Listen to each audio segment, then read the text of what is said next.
नुआ घर पुराणा घर को मुझे जाए मो पिला समय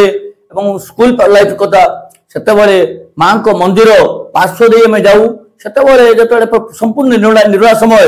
माँ को मंदिर भितर गोटे शब्द बाहर जहाँकि झुन झुन शब्द रुन झुन शब्द और किसी गोटे उच्चारण है शब्द और विभिन्न प्रकार जो रोमटांकुला भाया परिवेश आसे गोटे बासना आसे जो बासना की गोटे आप आमोदित कला भाया सुगंध बासना से जन मंदिर बंद थाए किंतु ताहा अनुभूति जना पड़े। माँ खिच्चकेश्वरी ओडिशार अन्यतम शक्तिपीठ किंतु पुरातन समय यह ओडिशार एवं सर्वभारतीय स्तर सर्वोत्तम तंत्रपीठ भाव में परिगणित होता किंतु वर्तमान ओडिशार अन्यतम शक्तिपीठ भाव माँ खिच्चकेश्वरी मंदिर प्रसिद्धि लाभ करी। ऐतिहासिक मतवाद अनुसार यह मंदिर नवम रु दशम शताब्दी मंदिर तैयारी होइतिला जहाँकि से रायभंज भंज राजा यहाँ निर्माण करते किंतु पौराणिक आख्यान को जदि आम जा बहु पुरातन जहाँकि 5000 वर्ष पूर्वर कहले अत्युक्ति हम ना जहाँकि कीचकर आराध्य देवी बोली देवी को कीचकेश्वरी भाव में परिगणित कराऊँच कारण एठारे आर्किओलोजी तरफ किसी खनन कार्य होता जहाँकि सेतबड़ नाम अनुसार कहा विराटगढ़ एवं किचगढ़ बोली नामित होती विराटगढ़ किचगढ़ किसी भग्नावशेष बा किसी कारुकार्य किचिंग म्यूजियम एवं स्टेट म्यूजियम संरक्षित हो रखाई। माँ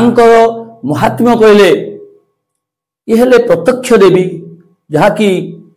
माँ बोली डाकिले से ओ बोली शुणवे किंतु भक्तर भावना भक्तर साधना भक्तर निष्ठा ही माँ को पाखक टाणी आनिब जहाँकि एठारे बहु पुरातन रोग जहाँकि जटिल रोग मध्य आक्रांत होता व्यक्ति माँ ठाकु आसी माँ शरणापन्न होती एवं माँ तांकु संपूर्ण आरोग्य करती परवर्ती पर्याय माँ ठाकु से माने भोग माँ को शाढ़ी और माँ को अलंकार नहीं माँ पाक आसती मानसिक सुझी था जहाँकि आपंकर जदि आम प्रत्यक्ष भाव में देखा तेल ओडिशा तथा भारतर विभिन्न पदपदवी थिबा व्यक्ति विशेष माँ का भक्त मध्य माँ सेवा और माँ ठारे निजर मनस्कामना करी एवं परवर्ती पर्याय से माने बहुत बड़ बड़ पदरे अलंकृत होती। माँ ठारे गोटे प्रत्यक्ष जिनस रहा जहाँकि मंडा चढ़ाइबा मंडा अर्थ माँ पाखरे फूल बेलपत्र एक गोलाकार मंडा बा मंडा आकृति तैयारी होता है जहाँकि माँ को मथा उपरे से मंडा चढ़ा एवं जो भक्त मंडा चढ़ाइबे से माँ सम्मुख में साष्टांग प्रणिपात करी अध्या पड़े एवं शंखगत बाजिब माँ पाखरे नाना मंत्र पाठ करी मंडा चढ़ाइबे एवं से मंडा खसिले आप निश्चित भाव में जानवे जे माँ आपणकर मनस्कामना पूर्ण करिवो। यह सर्वजन विदित एवं प्रत्यक्ष जहाँकि आपणकर 12 वर्ष 14 वर्ष धरी जो दंपति संतान संतति होई नथांती सेमाने आसी माँ ठारे मंडा चढ़ी एवं परवर्ती पर्याय माँ पाखक शाढ़ी सुना रूपा एवं किसी व्यक्ति माँ बुदा आनी था जहाँकि समर्पण करी से नहीं जाती। ये अंचल एक सुख्याति कहले अत्युक्ति हम ना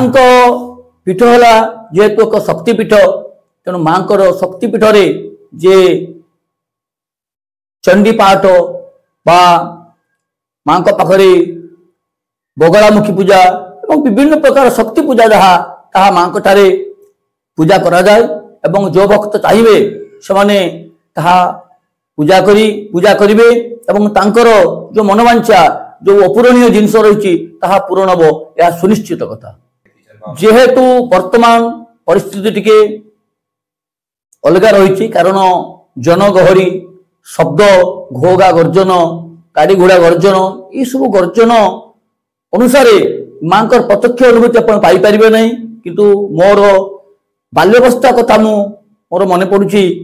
जितेबाला ये मंदिर बेढ़ा को बाचेरी नथिला ताको घेरा कहला तार बाड़ थिला एवं तार बाड़ दे आम आम पुराना मो नुआ घर को मुझे जाए मो पिला समय स्कूल लाइफ कथा से माँ को मंदिर पार्श्व दे आम जाऊ से जो संपूर्ण निर्णय समय माँ को मंदिर भितर गोटे शब्द बाहर जहाँकि झुन झुन शब्द रुन झुन शब्द एवं किसी गोटे उच्चारण है शब्द एवं विभिन्न प्रकार जो रोमटांकुला भाया परिवेश आसे एवं गोटे बासना आसे जो बासना की गोटे आप आमोदित कला भाया सुगंध बासना से जन मंदिर बंद थाए किंतु ताहा अनुभूति जना पड़े किंतु वर्तमान कौन होउची ना विभिन्न परिवेश रोची परिवेश असुविधा रोची गर्जन रोची जनगहली होची जहाँकि ताहा प्रत्यक्ष भाव में अनुभूति मिलू नहीं किंतु यह अन्यतम शक्तिपीठ एवं प्रत्यक्ष देवी माँ किचकेश्वरी पीठ को जो भक्त मान मोर अनुरोध से भक्ति एवं निष्ठा निर्भरा सहित माँ को पाखु आसतु एवं माँ को दर्शन लाभ करंतु एवं माँ को निजर मनोवांछा